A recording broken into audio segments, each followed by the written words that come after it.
Visualization is right at the heart of my own work too. I teach global health. And I know having the data is not enough. I have to show it in ways people both enjoy and understand. Now, I'm going to try something I've never done before. Animating the data in real space, with a bit of technical assistance from the crew. So, here we go. First, an axis for health, life expectancy, from 25 years to 75 years. And down here, an axis for wealth, income per person, $400, $4,000, and $40,000. So down here is poor and sick, and up here is rich and healthy.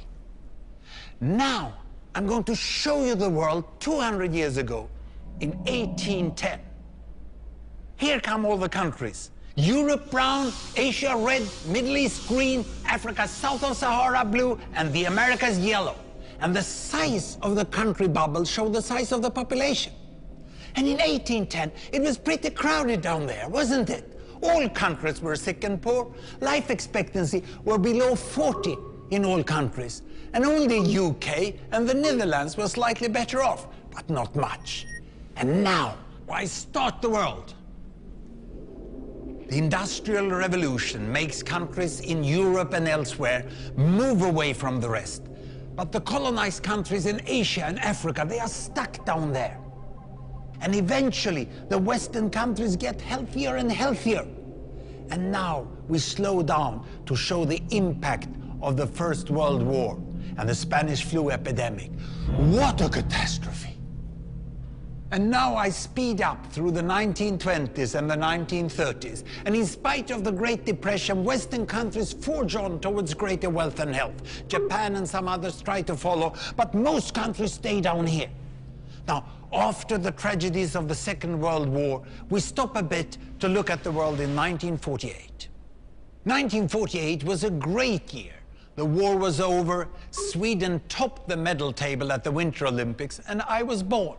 But the differences between the countries of the world was wider than ever. United States was in the front, Japan was catching up. Brazil was way behind, Iran was getting a little richer from oil, but still had short lives. And the Asian giants, China, India, Pakistan, Bangladesh, and Indonesia, they were still poor and sick down here.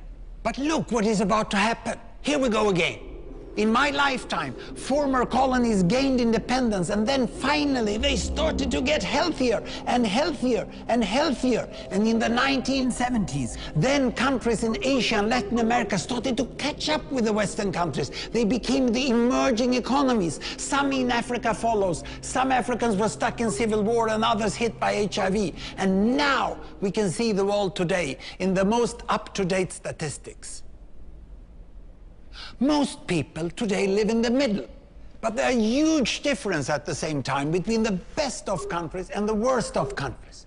And there are also huge inequalities within countries. These bubbles show country averages, but I can split them.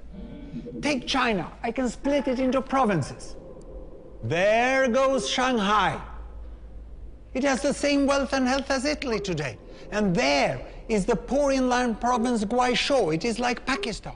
And if I split it further, the rural parts are like Ghana in Africa. And yet, despite the enormous disparities today, we have seen 200 years of remarkable progress. That huge historical gap between the West and the rest is now closing. We have become an entirely new converging world.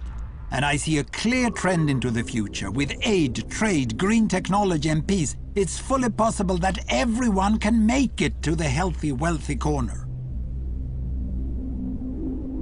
Well, what you have seen in the last few minutes is a story of 200 countries shown over 200 years and beyond.